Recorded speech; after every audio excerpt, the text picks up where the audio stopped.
विशाल वादा बाजे त छाती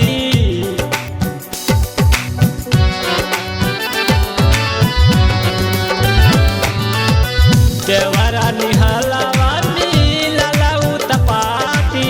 रही रही विशाल वादा बाजे त छाती कहिया तू अइबा सोहन खन तत कंगना उपास करे चूल्हा खोजता लगावना उपास करे चूल्हा गवना करा के कहाँ चली गइला सजना उपास करे चूल्हा खोजता लगावना उपास करे चूल्हा।